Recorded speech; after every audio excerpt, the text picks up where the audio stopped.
സുഭാഷിതം digital ചാനലിലേക്ക് എല്ലാവർക്കും സ്വാഗതം.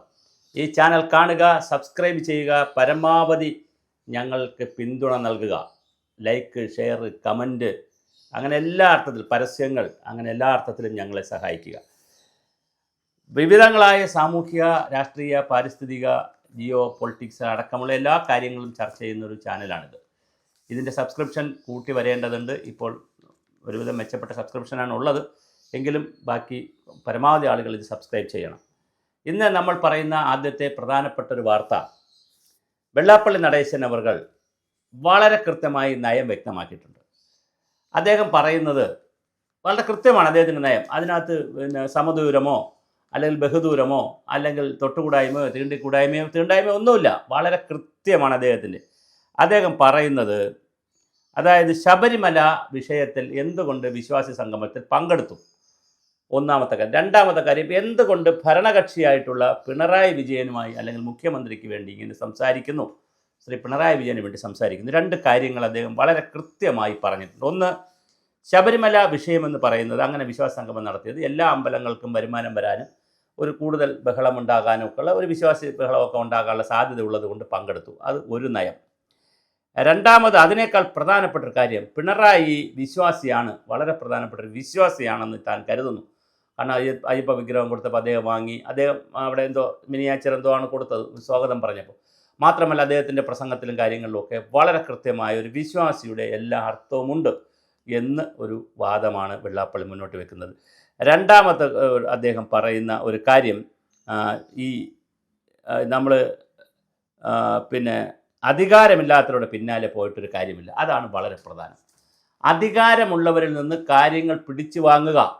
ആരാണോ സെക്രട്ടേറിയറ്റിൽ അധികാരത്തിലിരിക്കുന്നത് അവരിൽ നിന്ന് കാര്യങ്ങൾ പിടിച്ചു വാങ്ങുക എന്നുള്ള ഒരൊറ്റ അജണ്ട മാത്രമേ ഉള്ളൂ. അത് ഈഴവ സമുദായത്തിനും സമൂഹത്തിനും ഗുണകരമായി എങ്ങനെ വാങ്ങിക്കൊടുക്കാൻ പറ്റും, അത് ജോലിയാവട്ടെ, PSC ആവട്ടെ, സ്ഥാനമാനങ്ങളാകട്ടെ, അതെങ്ങനെ വാങ്ങിക്കൊടുക്കാൻ പറ്റും എന്നുള്ള മിനിമം ഒരു അജണ്ട മാത്രമേ ഉള്ളൂ. അതുകൊണ്ട് അദ്ദേഹം പറയുന്ന ഒരു വാർത്തയായിട്ട് തന്നെ ചേർത്തലയിൽ നിന്ന് റിപ്പോർട്ട് വന്നിരിക്കുന്ന കാര്യം, അദ്ദേഹം പറയുന്നത് അധികാരങ്ങൾ ശബരിമലയെ സംബന്ധിച്ച് ചിലർ പുതിയ കണ്ടുപിടുത്തം നടത്തുകയാണ്. അതിന് പിന്നാലെ ഒന്നും ഞാൻ പോകാൻ സാധ്യതയില്ല. അധികാരമില്ലാത്തവരുടെ പിന്നാലെ പോയിട്ട് കാര്യമില്ല. പിന്നൊരു സെൻറ്റൻസ് അദ്ദേഹം പറയുന്നുണ്ട്, ഇറച്ചി ഉള്ളിടത്ത് വെട്ടിയിട്ടല്ലേ കാര്യമുള്ളൂ. എല്ലിലിട്ട് വെട്ടിയിട്ട് എന്ത് കാര്യം? ഇറച്ചി വെട്ടിയാൽ മാത്രമേ നമുക്ക് ഇറച്ചി കിട്ടുകയുള്ളൂ. അപ്പോൾ ഇറച്ചി ഉള്ളിടത്ത് വെട്ടിയാൽ മാത്രമേ കാര്യമുള്ളൂ. ധർമ്മപരിപാലന സംഘം അറിയാത്തവർക്ക് SNDP യോഗം വേദി കൊടുക്കരുതെന്നാണ് എൻ്റെ അഭിപ്രായം. അതുപോലെ തന്നെ അതരവ്യായാമം നടത്തുന്നവർക്ക്, ഹൃദയപൂജ നടത്തുന്നവർക്കുമാണ് അതരവ്യായാമം നടത്തുന്നവർക്കല്ല, ഹൃദയപൂജ നടത്തുന്നവർക്കാണ് അവസരം കൊടുക്കേണ്ടത്. അതുപോലെ തന്നെ വളരെ കൃത്യമായി അധികാരസ്ഥാനങ്ങളുമായി ചേർന്ന് നിന്നുകൊണ്ട് വേണം കാര്യങ്ങൾ മനസ്സിലാക്കി എടുക്കുവാൻ എന്നുള്ളതാണ്. ഒരുപക്ഷെ അതുകൂടി കൊണ്ടായിരിക്കാം മകൻ സ്ഥാപിച്ചിട്ടുള്ള തുഷാർ വെള്ളാപ്പള്ളി കേന്ദ്ര അധികാര കേന്ദ്രവുമായി ബന്ധപ്പെട്ട് നിൽക്കുന്നു.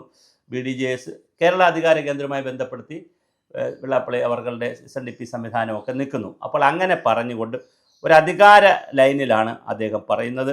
അതുപോലെ തന്നെ അയ്യപ്പ സംഗമത്തിൽ വ്യക്തമായ നിലപാട് സ്വീകരിക്കാൻ കഴിയാതിരുന്ന കോൺഗ്രസിൻ്റെ അവസ്ഥ വളരെ ദയനീയമാണ്. ഒരുപക്ഷെ നാളെ കോൺഗ്രസ് അധികാരത്തിൽ വന്നാൽ, VD സതീശനാവട്ടെ, രമേശ് ചെന്നിത്തലയാകട്ടെ, ആരോ ആയിക്കോട്ടെ, ആരെങ്കിലും കോൺഗ്രസ് അധികാരത്തിൽ വന്നാൽ സ്വാഭാവികമായിട്ട് വെള്ളാപ്പള്ളി നടേശൻ്റെ സമീപനം എങ്ങനെയായിരിക്കുമെന്ന് ഇപ്പോൾ നമുക്ക് പറയാൻ കഴിയില്ല. കാരണം അദ്ദേഹം ഇത് പറയുന്നതനുസരിച്ചാണെങ്കിൽ ഭരണകൂടങ്ങൾക്കനുസരിച്ച് അധികാരസ്ഥാനത്ത് ആരുണ്ട് അവർക്കനുസരിച്ചായിരിക്കും അദ്ദേഹം വർത്തമാനം പറയുക. പിന്നെ കാറിൽ കയറിയതിനെക്കുറിച്ച്, മുഖ്യമന്ത്രിയുടെ കാറിൽ കയറിയതിനെക്കുറിച്ച് അവർ ഒന്നിച്ച് ഗസ്റ്റ് ഹൗസിലുണ്ടായിരുന്നു. അപ്പോൾ പുറപ്പെടാൻ സമയത്ത് ഒന്നിച്ച് പോയി. അതൊക്കെ വളരെ സാധാരണ സംഭവിക്കുന്ന കാര്യങ്ങളാണ്. മുഖ്യമന്ത്രി ക്ഷണിച്ചാൽ സ്വാഭാവികമായിട്ട് കാറിൽ കൂടെ പോകാമല്ലോ.